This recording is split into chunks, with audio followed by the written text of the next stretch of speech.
I taught home and industry, which is probably your equivalent of industrial arts. I have a degree in that too from Germany, and I had 150 Indian students from a reservation in near Montreal.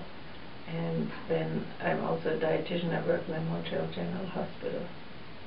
But here in the USA, I didn't have a job, except I had a daycare for 22 years. I had little children. I love children. So. I had, in Hungary, I was trained as a railway design engineer. So my first job was in a diesel railway manufacturing company, which was one of the few industries in which Hungary was very good. I was first checking the assembly of a train and approving whether everything was right. Then I started to take part in test runs, and then my big fun was to learn to drive a train.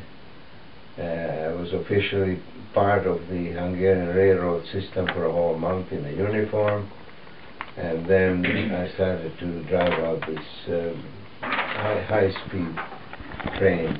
And one favorite experience I had was that when I was being taught to drive, I saw once about 100 yards ahead a bunch of turkeys sitting on the railroad track.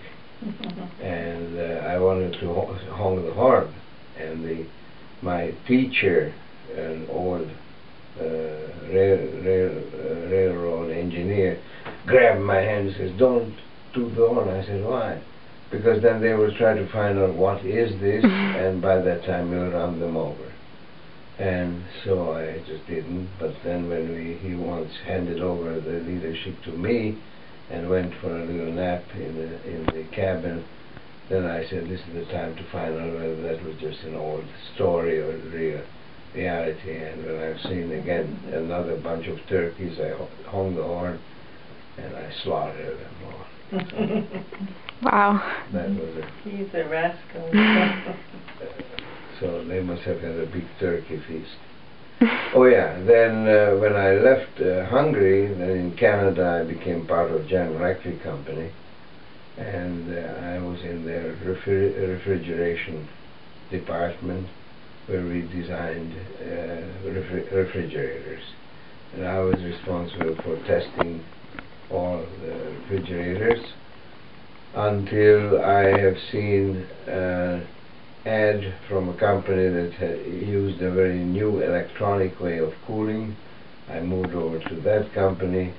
I was there for 6 years, and then the company eventually went out of business, and it was their competitors, one of which was in the Boston area, that offered a job for me, and I joined here EG&G, which is a $3 billion company, very big company, and I took over a little product line, but I just forgot to ask how business goes, and the business wasn't going anywhere. But I was in love with the technology, so I took the job, only to find out after 2-3 weeks that in 3 months probably I will not have a job. And then somebody came up with a need, which I thought was a good idea, and I came up with a piece of equipment for the semiconductor industry, which was successful, but it was not within the marketing of that company. And then that company helped me to start the company that I founded in 1970 and ran until 2000 for 30 years, and that was great fun. Well, there were immigrants at various, there are immigrants anywhere, but I didn't work anywhere where the majority was immigrants. So yes, I did have some contacts with immigrants at work, but I didn't work in any company which was kind of an immigrant founded or immigrant run or immigrant majority. But you had quite a few Russian immigrants, didn't you? In Teutonic? Yeah, we had, yeah, but we had, the majority was American. and then there were a few immigrants.